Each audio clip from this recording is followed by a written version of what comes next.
years I've had this thing. You wouldn't know it. I mean, aside from the fact that it's scratched to all hell. You know what? I think I might actually still have the original box.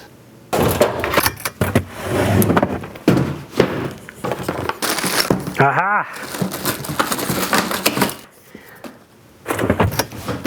It seems almost hard to believe that it's been 3 years since I bought this guy. Also, check out this iPhone 6. This product is definitely showing its age. So this is actually the original Wahoo ELEMNT. I bought this, I think, a couple of months after they originally launched the product, shortly before they came out with the ELEMNT Bolt. So this was the only thing that Wahoo offered at the time. I took a bit of a leap when I bought this. I was originally looking at like the Garmin 820. I saw this guy. It was kind of a new player on the market, and it had more features. The app integrations apparently worked better, and I went for it. I'm really glad I did, but it didn't come without a few drawbacks. Drawback the first, mounts. Garmin's been around for forever, so they have all these mounts already sorted out, and you can get them third party for like next to nothing. But there's hardly anything available for Wahoo. So when I bought this, the only mounts that I had were the ones that came with it. They kind of suck. So it comes with, I think, 3 mounts, and as you can see, I have used only one of them. So the first thing I did was buy a proper mount. This is the K-Edge one, which was the only one at the time, and it was pricey when I bought it. I think this was almost 90 bucks. Drawback the second. As I had already kind of mentioned, this thing scratches this screen super easy. It's not glass, it's actually a plastic screen, so there's that. Drawback the third. This might not annoy some of you as much as it annoys me, but the refresh rate because of this type of screen is really slow.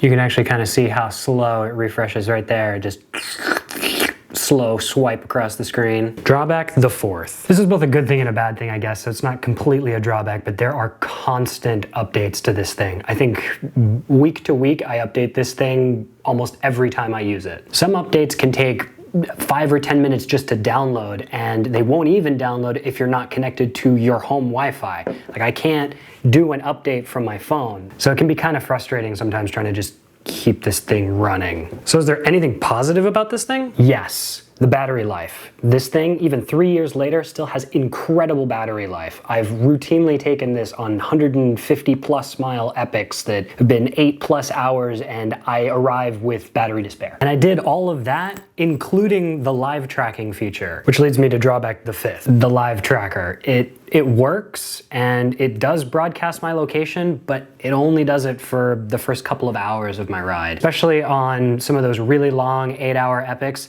if I lose cell phone signal at any point, it'll completely drop out and it won't recover. I don't know why they haven't been able to make this fix, but that's something I've been hoping for 3 years. Has Wahoo managed to improve anything over 3 years? Maps. The maps on this are amazing. You can update them straight from the app. They're reasonably fast, and the routing now includes being able to just type in any location and it will plot it for you.